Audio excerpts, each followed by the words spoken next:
Welcome back, NASCAR fans. 2025 NASCAR season is about to get underway this weekend. I'm Chris. I'm here with Jagerbaum's Fantasy Sports, and what I'm going to do in this video, I'm going to kind of give you a little bit of a preview, going over all three of our in-house weekly fantasy NASCAR sheets for the Truck Series, Xfinity Series, and Cup Series. Going to go over some salaries, going to go over some track history, track type history. As you know, Daytona is a super speedway race, and we are going to be looking for some place differentials. So we're not going to really discuss core plays until after the qualifying. We'll talk about the schedule, what's going to go on throughout the weekend, when that data is going to be uploaded on the sheet, and all the different things that you're going to be able to find on our cheat sheets to help you better navigate research for daily fantasy sports in terms of NASCAR on DraftKings and or FanDuel in terms of Cup Series, but DraftKings only for Xfinity and Truck. So with that, let's dig in here. I'm going to pull up the sheet. There we go. So we're going to start with the truck sheet. And like I said, we're going to kind of go through all three series here. Going to keep this fairly short, kind of give you some data and some stuff to look at and maybe formulate some questions at the start of the season, things maybe you want added to the sheet, anything like that whatsoever. Make sure to hit us up in our Discord chat. And if you are new, you like what you see, you want to get a copy of this sheet and all the stats and stuff that go along with it, along with access to our Discord, head over to patreon.com/Jagerbombs, and you will find our packages, either NASCAR package or our all sports package. We are currently covering 10 plus sports, and we have cheat sheets for all of them. We have coaches for all of them, core plays, lineup skeletons, practice updates, weather updates in terms of like looking at PGA and stuff like that. A lot of analysis, a lot going on. It's a terrific value. So jump in today and grab yourself a package and join our team in the Discord chat. So let's look at the truck series here, first of all. Coming off a pretty exciting season, Ty Majeski ended up taking home the crown, won at Phoenix, but now we are back talking some Daytona. So I guess first of all, what you're going to see on the sheet when you first open things up is a list of drivers, manufacturers, car numbers. Now, if you want to dig a little bit deeper, especially these super speedway races where teamwork is going to be crucial, you can always go over to the entry list tab. It looks like I got to hide a few columns here. And what I'm going to show you, I'm going to sort first of all by manufacturer and then by organization. So if you're looking to capitalize possibly on teammates or manufacturers, here's all the Chevys. Here's the organization that they are with. So what you're going to see a lot at Daytona is teammates working together, but also manufacturers working together as well. So stacking is something that we definitely do in terms of fantasy for super speedway races. So this is a very good tab that I use when putting together my lineups. Again, we're not going to be putting together any lineups until after the qualifying. I've added the schedule this year, especially for Daytona. And under this schedule, we've got Cup in blue, Truck in red, and Xfinity in green. So in terms of truck here, we've got truck practice on Thursday, 5 p.m. Eastern. Then we got qualifying 3 p.m. Eastern on Friday, followed by the truck race, which is 7:30 p.m. Eastern. So that gives us about 4.5 hours. I guess with the qualifying, we're probably looking at about an hour. So we're looking at about 3.5 hours to prep our lineups after Friday. So what I usually tell our members to do is go ahead and find the contest that you want to enter in. First of all, reserve your lineup so you don't miss out on the top contests because they do fill up fast, especially for Daytona and kicking off the season. And then once the qualifying is over, we can go back and tweak those lineups. And for at least for the Cup Series this season, Dane and I, the other NASCAR coach, and possibly Nate, who has joined our team this season, are going to be doing some live videos following qualifying. So Daytona's, I believe, is going to be Friday night, possibly Saturday night. So one of those two nights, we're going to have a live show going over our actual lineup building process. Now, once we have the qualifying, and that will be for the Cup Series. I'm not quite sure yet if we're going to be doing that for Truck and Xfinity. It depends if we have some interest in our chat or not. But there's the schedule for the weekend. Cup practice tonight. Our Cup practice was this morning. That is complete, and you'll see that reflected on the Cup sheet when we get over to it. Cup qualifying is tonight, and for anyone that is new to Daytona for the Cup side of things, it's a one-off race in terms of how they do the qualifying. So tonight we've got the qualifying. And what that is going to do, it's going to set the front row for the Daytona 500. Those speeds are also going to set the starting lineups for the dual races on Thursday. There's going to be 2 dual races on Thursday night, and those races will also determine the rest of the starting lineup for the Daytona 500, along with some of the open cars who need to either race their way in or have some top speeds in terms of that practice that we had. So that's going to be very important as well. Cup also gets 3 different practices this weekend, which is going to be nice because obviously more data, the better. Not as crucial in terms of the practice data because how they practice out there, some teams are out there practicing their draft and some are out there in single car runs. So the speeds that we're getting generally aren't going to be that great for in terms of research until we start getting to like mile and a half, short flat tracks, things like that. So let's dig into the truck sheet here, and we're going to look at let's go by average finish overall on Daytona. So we're going to sort the sheet now. Now, if you make your own copy of the sheet, when you do get your copy, what you can do is you can go ahead and start sorting columns. So that's what I'm going to do a little bit here. So obviously Justin Haley's number 1 in average finish. He's only got 1 race, 2018. He finished second. Up next, we got Spencer Boyd at 5,600, which is going to be a tremendous price for him considering his consistency at Daytona. He's got a 5th, 11th, 13th, 19th, and 4th. So he's never finished outside the top 20, which is really nice to see, especially from a driver that's 5,600. That's going to make it easy if we get some of these expensive drivers that are going to give us some place differential this week. It's going to be easy to load up on a couple of them to be able to easily get a stars and scrubs kind of lineup. Now, again, it's all going to depend on qualifying because place differential is king when it comes to super speedway racing.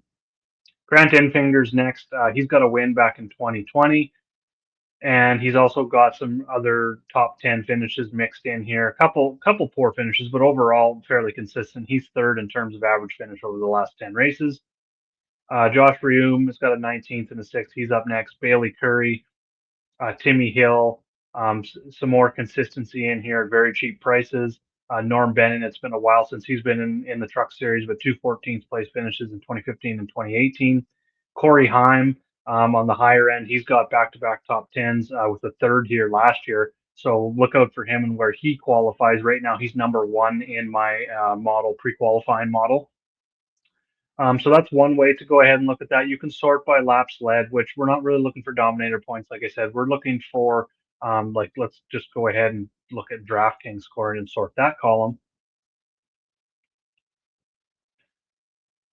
So we've got Justin Haley, 55.6 DK average, Josh Reaume, Timmy Hill, Spencer Boyd. Now, a lot of these, we don't see the average starting position of these drivers, but the reason you see guys like this with a 19th and a 6th is they're probably starting at the back of the pack. They're collecting a lot of dominator place differential points, and that's going to give them nice DraftKings scoring average.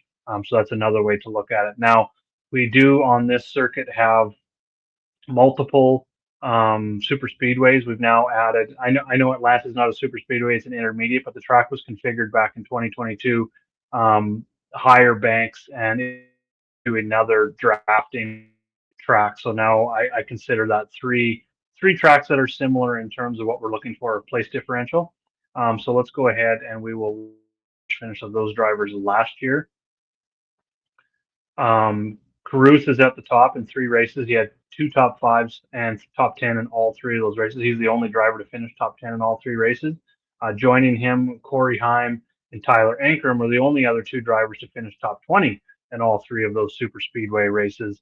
And we did see some dominator points from Tyler Ankrum and then all the way down to Grant Enfinger. They had 62 and 59 respectively in terms of laps led.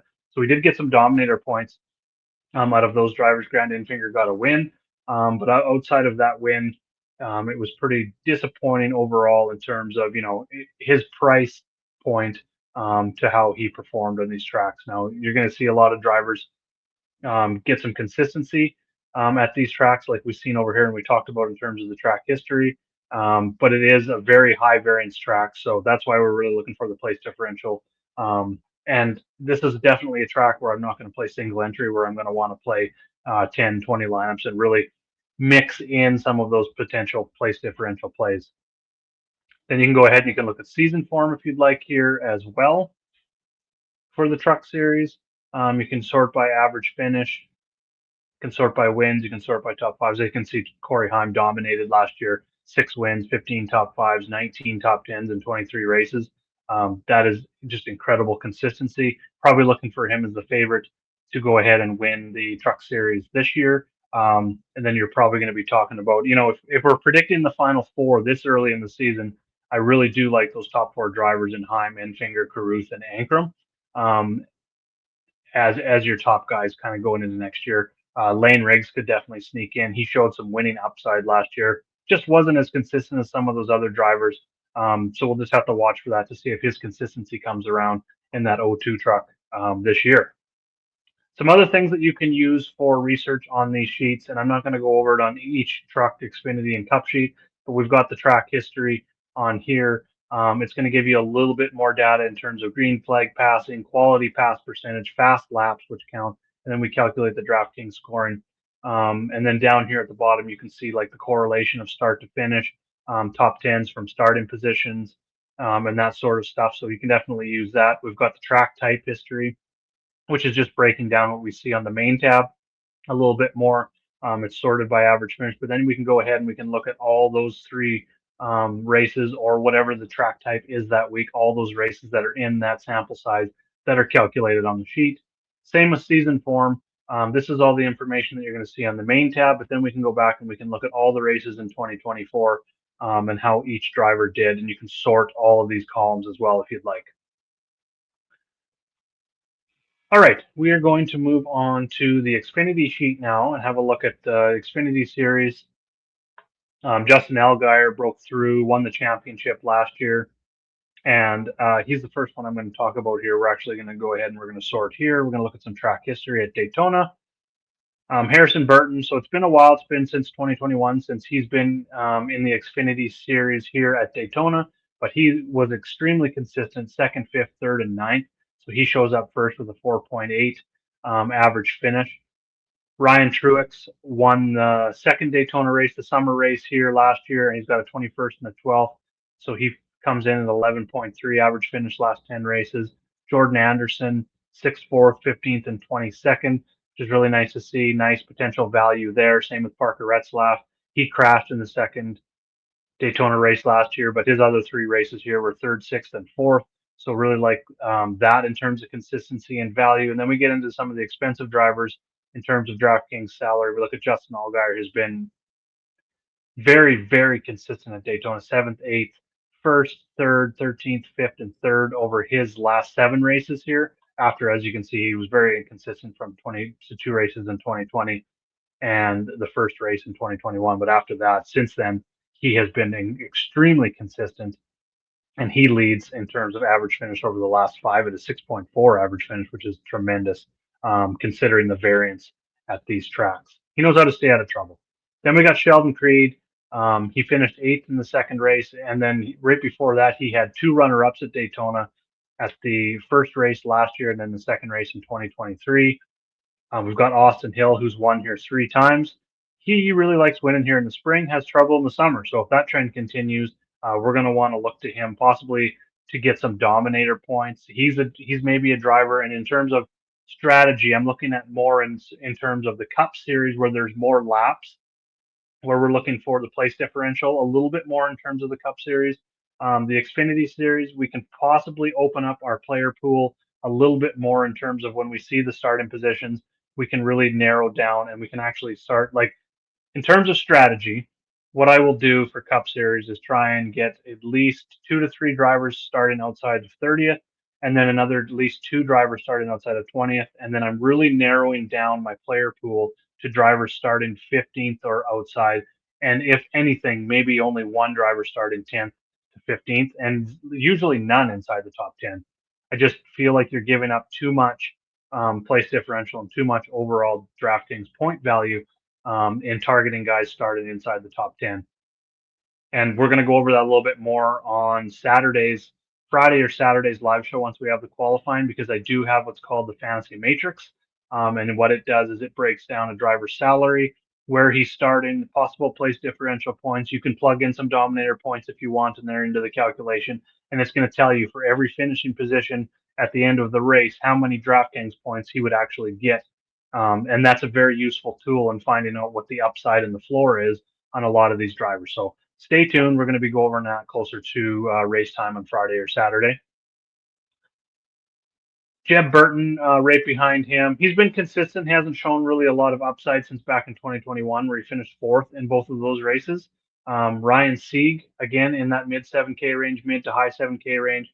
He's got 4 top 10s in his last 6 races at Daytona. So he's someone I'm going to be paying attention to. He's third in my model pre-race here. So I'll be looking at that as well. Now let's go over, look at some track type history. So this would be 2024. It says 2024, 25, but it's actually 23 and 24 on the restrictor. It's not a restrictor plate race anymore. Super speedway race, including Atlanta. So Sheldon Creed leads the way. Actually, Austin Hill leads the way in terms of wins. He's got 5 wins on super speedway races. Like I said, 3 on Daytona. So he's been absolutely incredible on these. 3 drivers have 8 top 20s in those 11 races. And that's Austin Hill, Brennan Poole, and Jeb Burton. So we got a couple of value guys that maybe we want to pay attention to that have shown some consistency on the super speedways.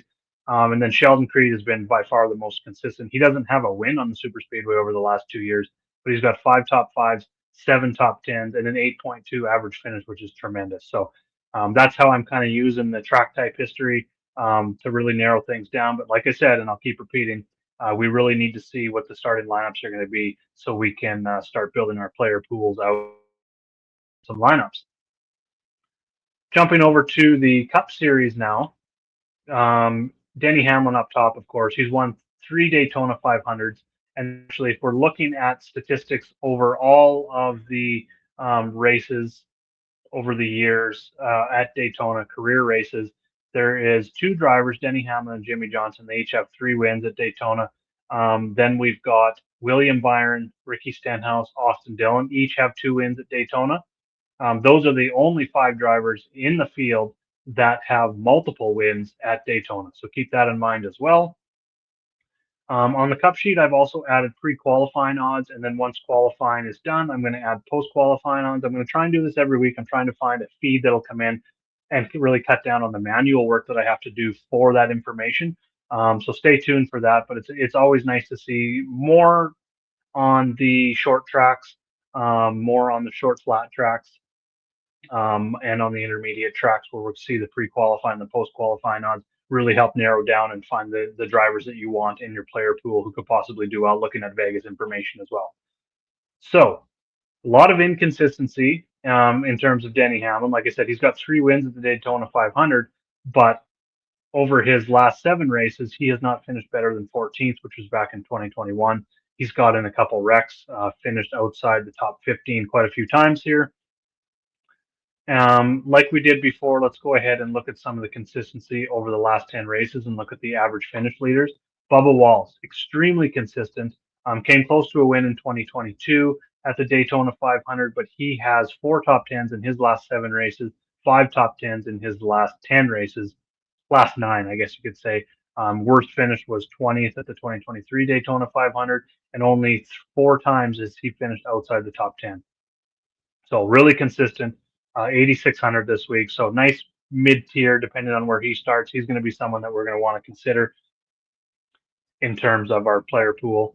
John Hunter Nemechek, he is going to be a driver that we're going to look to in terms of value. Hopefully he, finishes outside the top 20. And if he does, he's probably going to be a lock as one of the top value plays. He's finished 15th and 7th in his 2 races last year at Daytona. Chris Buescher, 8,900. He's always someone. Him and Bubba Wallace are they're in the same price tier. They have the same pre-qualifying odds, and they have pretty close to the same consistency here, except for Buescher has a win in the summer race in 2023. He definitely won here at Daytona. Then we got Zane Smith, another sub 6K driver that we're going to want to pay attention to. If he starts outside the top 20, he's going to be a near lock. He's finished 13th in all 3 races at Daytona, which is really good consistency, especially considering he's not in some of the best equipment out there in the 38 car. AJ Allmendinger, he's had 1 bad race, but 2 really good ones in 6th. He's 6,700. We got Alex Bowman at 8,200, so a little bit less than Busher and Walsh, but he's also shown good consistency. So right now I'm kind of favoring him probably a little bit just because of his recent consistency. 16th, 2nd, 6th, 5th, and 14th in his last five. Two other top tens mixed in back in 2020 and 2021 in the summer. Chandler Smith, one race here, finished 15th. Now, what you're going to see of some of these drivers, and usually we find that there's only two types of drivers at Daytona. You've got your consistent drivers, which we're talking about here at the top of this list, who generally know how to stay out of the wrecks. They're not going to take a lot of big risks to try and go for the win. They're more looking for your consistent finish for their team. When we get down here, like I talked about with Denny Hamlin, I think he's quite a bit down. Here he is here. So, like I talked about, he's getting some wrecks, but he does have three Daytona 500s. He knows how to take those risks at the end of the races to really get in. Christopher Bell kind of fits on he never used to be on the consistent side, but recently, over the last 2 years, he's got three third place finishes and a 16th in those four races at Daytona, which came after three straight races of getting wrecked out. Kyle Busch has been very consistent over his last 3 years, six races. So we're really looking for guys. It depends on what you're looking for. If you're looking for that consistency, which normally comes from your mid tier and your value guys, I'm okay with looking for that consistency and the guys that maybe don't take risks. But if you're looking for wins, especially maybe if you're looking at betting your winner or betting a top three place on sportsbook versus DFS, you're definitely going to be looking for those guys that take a little bit more risks and try and get those wins.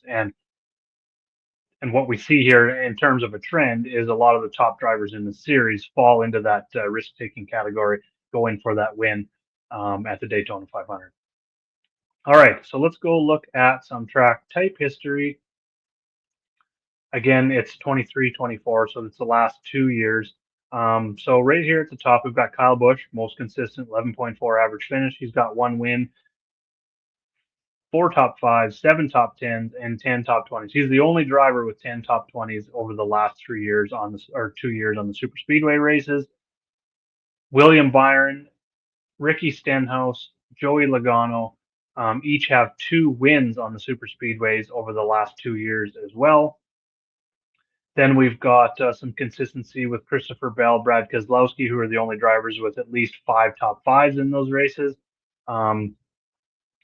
And then adding to that, Ryan Blaney joins them as another driver who has seven top tens. So we've got five drivers, Keselowski, Blaney, Bell, Byron, and Busch, who've got seven top tens over their last 12 races on the super speedways. So that's another way to go ahead and look at that. You can look at the season form as well. Over here is where you're going to find the practice and qualifying information. So like I said, Cup Series has three different practice sessions for Daytona. Practice one is done, so you can look at how they rank. You can look at their practice speeds, and then what I'm going to do once all three practices are over is I'm going to average their times, and I'm going to rank that to see who is best overall in practices. We're going to put so we got our model here. So this orange stripe is the weights that I put in terms of my model, and that's what spits out the overall rank. So right now, I've got 30% on average finish last two races, 20% on DraftKings average over the last two races. I've got 10% on the average finish over the last 10 races. Then we've got some super speedway track type average, average run, and then 2024 season average. Now that's going to change once we get some practice and qualifying in here. That's going to change up. Now, if you make a copy of the sheet, you can definitely go ahead and adjust that how you wish. And if you don't like using my model, you can make a bunch of models. So sometimes what I'll do on certain tracks is I will make two or three different models side by side, and then I will compare them, who ranks high in each different model, who kind of overlaps, if you will, and then those are going to be some of the drivers that end up being in my core plays, core picks that we're going to talk about on the other shows. I also mentioned on the other sheets the track history, track type history. If you want to dig into the research a little bit more, you can go ahead, and all it is the information that you're going to see here, track type and season form, but just with a little bit more information on there to help you out in your research. And then again, we've got your entry list over here. If you're looking to find out teams, manufacturers, who's going to possibly be working together during the race, that is a tab you're going to want to refer to quite a bit here as well. Other than that, that pretty much concludes how to go about the sheet, a little bit of the preview, looking at some track history, how to use the sheet, how to sort tabs, pay attention, like I said, after qualifying, the dual races on Thursday.